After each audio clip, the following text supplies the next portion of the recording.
pada bulan ditetapkannya pada bulan Maret bukan 8 Juni. Karena memang legasi Pak Harto itu seperti yang Mas Haji sudah sebutkan di di pengantar, ada 15 peristiwa yang bersejarah yang berkaitan dengan Pak Harto. Nah, YKCB Channel menerangkan tentang Pak Harto yang selama ini digelapkan. Subscribe dan nyalakan lonceng untuk dapat mengikuti tentang Pak Harto di channel ini. Oke. Assalamualaikum warahmatullahi wabarakatuh. Masih di channel YKCB, Yayasan Kajian Cerita Bangsa. Di channel ini kita banyak membahas sejarah negeri ini dan tentu saja ada kaitannya dengan mantan Presiden Soeharto almarhum. Nah teman-teman, sekarang saya bersama Pak Bakarudin dari Yayasan Kajian Cerita Bangsa atau YKCB. Nah biasanya teman-teman bertahun-tahun meninggalnya Pak Harto ya. Selalu ada kegiatan yang namanya Maret Bulan Pak Harto. Ini bukunya contohnya ya. Jadi 15, ini ada buku dari yang ditulis Pak Mahfud, Maret Bulan Pak Harto. Ini YKCB juga Pak? Ya. Ini dari YKCB juga, buku ini 15 peristiwa bersejarah dalam kehidupan Presiden Pak Harto. Nah, Maret Bulan Pak Harto itu kemudian kalau kita lihat sekarang itu menjadi inspirasi bagi sebuah ini ada juga yang bikin Juni bulan siapa, Juni bulan siapa, ada juga tuh gitu ya. Tapi kita khusus bicara saat Maret bulan Pak Harto. Nah, ini Januari, Februari, Maret itu nggak lama lagi. Nah, jadi kira-kira kenapa sih ada Maret bulan Pak Harto? Pak Harto ini YKCB juga ya yang menginisiasi ya Maret bulan Pak Harto. Atau mungkin cerita deh, apa sih latar belakang Maret bulan Pak Harto? Terima kasih Mas Haji, ketemu lagi di YKCB Channel. Kalau biasanya bulan yang berkaitan dengan seorang tokoh ya atau siapapun gitu dikaitkan dengan hari kelahiran ya. Misalkan ada yang lahir di 6 Juni, kita sebut aja ada bulan Bung Karno kan gitu. Nah Pak Harto kan lahir di 8 Juni tahun 1921. Tapi Pak Harto kan pada saat itu masih bayi dong. Belum bisa apa-apa kan gitu. Nah kenapa kemudian pada bulan ditetapkannya pada bulan Maret bukan 8 Juni? Karena memang legasi Pak Harto itu seperti yang Mas Haji sudah sebutkan di di pengantar, ada 15 peristiwa yang bersejarah yang berkaitan dengan Pak Harto. Nah, dimulai 1 Maret ya, tadi sudah banyak yang dijelaskan berkaitan dengan serangan umum 1 Maret. Saya tidak akan membahas aja, kedua ada 15 item itu. Misalkan 1 Maret 1953 itu Pak Harto ditunjuk sebagai Komandan Resimen Infanteri 15. Nah kita kemudian yang cukup penting juga 1 Maret 1956 Pak Harto diangkat menjadi Panglima Teritorium 4 di Ponorogo. Nah kemudian pada tahun 1961 tanggal 1 Maret Pak Harto menjadi Panglima Korps Caduat. Nah ini yang sangat bersejarah bagi negara dan bangsa Indonesia adalah tanggal 11 Maret 1966 terbitnya Super Semar, surat perintah 11 Maret. Kemudian itulah yang menjadi titik tolak bagaimana Pak Harto menjalankan perintah dari Bung Karno untuk melakukan pemulihan keamanan dan ketertiban Indonesia setelah ada pemberontakan G30 SPKI. Dan sehari setelah menerima mandat Super Semar, pada tanggal 12 Maret 1996 membubarkan PKI. Itu. Kemudian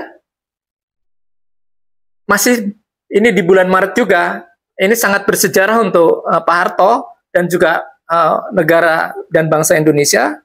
Pada tanggal 27 Maret 1968, Pak Harto diangkat menjadi Presiden kedua Republik Indonesia menggantikan Presiden Soekarno. Dan kemudian ini juga hari yang bersejarah untuk kehidupan politik di Indonesia. Setelah lama tidak ada pemilu, pada tanggal 24 Maret 73 itu diselenggarakan pemilu pertama setelah Orde Lama ya. Pemilu pertama pada masa Orde Baru gitu. Nah, selanjutnya seperti kita ketahui, pada beberapa bulan Maret Pak Harto kemudian diangkat kembali menjadi 77 menjadi presiden untuk periode keduanya. Diangkatnya itu 22 Maret 78. Ya, 22 Maret 78. Kemudian, nah ini yang penghargaan dari negara dan bangsa Indonesia, bukan karena Pak Harto sudah menjadi presiden atas keinginan Pak Harto, tapi dalam literasi, dalam berbagai pemberitaan, banyak organisasi massa yang mengusulkan bahwa Pak Harto pantas menjadi dianugerahi gelar Bapak Pembangunan pada tahun 9 Maret 1983. Kemudian selanjutnya ada pemilu lagi, pemilu 82 tanggal 10 Maret Pak Harto terpilih lagi, diangkat oleh, pada saat itu masih belum pemilihan langsung seperti sekarang, masih Pak Harto sebagai mandataris MPR ya. Mandataris MPR itu menjalankan garis besar haluan negara. Jadi bukan program pada saat kampanye. Nah, bukan programnya Pak Harto. GBHN itu disusun ketika Pak Harto mulai dilantik, itu sudah mulai disusun oleh Lemhanas. Jadi berbagai macam, kalau sekarang mungkin workshop, seminar semacam itu. Kalau dulu kan mengambil mendatangkan orang-orang akademisi gitu ya. Jadi Pak Harto itu menjalankan amanat MPR yang disebut kemudian GBHN. Jadi Pak Harto tidak keluar dari GBHN, tidak membuat program yang seenaknya sendiri, janji-janji kampanye kan gitu. Itu tidak. Oke, terus ya pemilu 87 juga 10 Maret. Ya, 88 dipilih Presiden RI. Pemilu 92 juga 10 Maret 93. Wah, Sarajevo nih ya. 13 Maret 1995. Wah. Ya, 13 Maret 1995. Pak Harto berkunjung ke Sarajevo. Yang ini yang monumental sekali kan. Waktu itu masih terjadi perang ya, konflik di sana. Pak Harto tidak mau menggunakan rompi anti peluru. Saksinya masih ada sekarang, jadi Menteri Pertahanan kita Pak Safri, pengawalnya ya. Pengawal ya kan. Pada saat itu Pak Harto memang logika tentu saja logika militer Pak Harto sebagai orang yang kenyang dengan pertempuran pada saat itu ya, pada masa-masa perjuangan, juga bagaimana Pak Harto ditunjuk menjadi komando operasi Mandala oleh Bung Karno dalam pembebasan Irian Barat ya. Jadi secara logika militernya, kalau saya mau ditembak pada saat melintasi udara di Sarajevo sudah ditembak kan gitu, pesawatnya gitu, karena sebelumnya memang ada pesawat yang ditembak gitu. Jadi, nah, tapi logika militer Pak Harto ya, kalau mau saya ditembak udah dari kemarin saya ditembak kan gitu. Logika militer. Jadi bukan cuma insting yang insting saya nih kan gitu, enggak. Dengan pengalaman pertempurannya ya gitu. Pemberani memang ya. Ya, di usia tua aja itu udah tua loh padahal lo. Ya, sudah mungkin kelihatannya sudah 70-an ya. Kalau dari 21 95 kan? Iya. Ya, 74 ya. Dan yang ke-15, Pak Harto menjadi Presiden RI hasil pemilu 97 dan itu diangkat pada 10 Maret 1998. Nah, itu jadi ada 15 peristiwa penting dalam hidup Pak Harto, dan itu terjadi pada bulan Maret. Oleh karena itu ada yang namanya Maret bulan Pak Harto. Nah, biasanya kegiatannya apa aja nih Pak? Nah, sebenarnya lengkapnya adalah Maret bulan Jenderal Besar Soeharto, Bapak Pembangunan. Begitu ya, lengkapnya ya, lengkap tagline-nya seperti itu. Acara-acaranya biasanya selalu berkaitan dengan masyarakat ini ya, masyarakat luas, dan beberapa kali Yayasan Kajian Citra Bangsa menyelenggarakan sebagai salah satu penyelenggara kegiatan tersebut, walaupun ada banyak beberapa yayasan juga menyelenggarakan kegiatan tersebut. Nah, misalkan untuk tahun ini, tahun 2025 ini, Yayasan Kajian Citra Bangsa merencanakan ini yang sudah rutin ya, itu ada ziarah dan tabur bunga di Taman Makam Perjuangan Somenggalan Argomulyo, Bantul ya. Di situ bukan makam Pak Harto ya? Bukan, Pak Harto kan di Astana Giri Bangun. Nah, di situ ada sejarah yang luar biasa juga. Kenapa ada Taman Makam Perjuangan yang berisi 202 kalau kami menyebutnya suhada ya, itu korban keganasan Belanda, ya, karena mencari Pak Harto. Ya, mencari Pak Harto. Karena pada peristiwa itu juga lah orang tua Pak Harto ditembak mati oleh Belanda. Begitu. Jadi di situ banyak korban kebetulan saya juga melakukan wawancara dari saksi-saksi sejarah, termasuk Pak Prabowo Stejo waktu beliau masih hidup, mengatakan bahwa di situ, di desa Kemusuk itu, di tempat kelahiran Pak Harto, di bumi hanguskan, gitu, rumah dibakar, seperti itu, dan orang-orang ditangkap, ditembak gitu.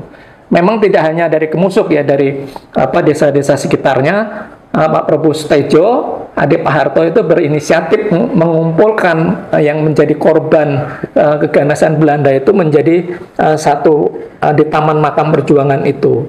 Dan kalau sebenarnya itu genosida loh. Bayangkan. Ya, walaupun tidak sebanyak tapi lebih banyak dari yang di Bekasi ini yang kemudian mendapat ganti rugi oleh dari Belanda itu ya. Itu ada bayi, ada anak-anak kecil yang umur 5 tahun, kemudian ada orang-orang tua yang umurnya 60-70 tahun yang menjadi korban keganasan Belanda. Itu kan genosida, mereka sipil nggak, kalau dalam hukum perang tidak boleh dong dibunuh kan gitu. Walaupun pada saat itu tahun 49 ya, tapi kan hukum perang itu sudah berlaku. Bahkan Perang Dunia I, Perang Dunia II sudah ada kan, bahwa sipil tidak boleh dibunuh oleh tentara kan gitu. Itu hukum militer internasional. Nah, tugas sejarawan mengungkap itu, walaupun kita tahu bahwa Belanda sudah minta maaf ya atas kejahatan perangnya di Indonesia ya, sudah minta maaf. Itu kalau dicari Perdana Menterinya pernah mengatakan gitu ya. Nah itu, jadi ada peringatan ziarah dan tabur bunga, kita ada biasanya itu dilaksanakan bertepatan dengan 1 Maret gitu ya. Pagi di acara kita ziarah kemudian tabur bunga, dan itu sudah menjadi kalender tetap Kabupaten Bantul. Nah, biasanya kemudian di sana kan sudah dibangun juga Museum Memorial Jenderal Besar HM Soeharto yang isinya berkaitan dengan Pak Harto dari lahir sampai beliau berhenti menjadi presiden. Isinya sejarah itu. Biasanya kami di situ ada saresehan. Kemudian kadang-kadang kita ada berkaitan pemutaran film, lomba untuk anak-anak, kegiatan-kegiatan sosial. Nah, kami mudah-mudahan di 2025 ini bisa juga berkontribusi untuk mengadakan kegiatan di sana, antara lain ada seminar, kemudian pameran buku, dan kami undang nih Mas Aji untuk bikin podcast kan gitu. Jadi kita napak tilas bagaimana perjuangan Pak Harto di sana ya gitu. Bukan untuk, sekali lagi, bukan untuk mengkultuskan, tapi kita meyakini bahwa sejarah perjuangan bangsa itu adalah fondasi untuk membangun negara dan bangsa ke depan, supaya kita tahu bahwa kemerdekaan kita diperoleh bukan dari pemberian asing, tapi diperjuangkan oleh para pejuang kita dengan darah dan harta yang kita tidak bisa hitung jumlahnya kan gitu. Gitu Mas Aji. Mudah-mudahan bulan Maret, bulan Pak Harto ini juga tidak sekedar mengingatkan kepada bangsa kita mengenai perjuangan sejarah bangsa, tapi juga mengenang Pak Harto sebagai pejuang dan apapun pernah memimpin Indonesia selama 30 tahun lebih dan banyak keberhasilan yang sudah dicapai. Oke, nah teman-teman, jadi gitu Maret bulan Presiden Soeharto. Gimana? Maret bulan Maret bulan Jenderal Besar Soeharto, Bapak Pembangunan. Nah, insya Allah di 2025 ini akan diadakan lagi event-event tersebut, dan tentu saja insya Allah juga akan tayang kegiatan-kegiatannya di channelnya IKCB ini. Jadi kalian yang di sana yang ingin belajar sejarah lebih dalam, dan atau sebenarnya bukan hanya belajar sejarah, tapi yang menyadari pentingnya sejarah dan menyadari betapa pentingnya memahami apa yang terjadi dengan Presiden Soeharto, sejarah Presiden Soeharto, tentunya perlu untuk mensubscribe dan mengaktifkan lonceng supaya kalau ada notifikasi bisa langsung lihat konten-konten terbaru, karena kita akan konsisten membuat konten sejarah di channel ini. Terima kasih Pak Bakarudin. Dengan bisa nambah sedikit ya? Iya, silakan. Dengan kerendahan hati kami minta supaya disebarluaskan juga. Oh siap, nah supaya sejarah meluruskan lah ya. Oke, terima kasih teman-teman, semoga bermanfaat. Billahi taufiq wal hidayah. Wassalamualaikum warahmatullahi wabarakatuh.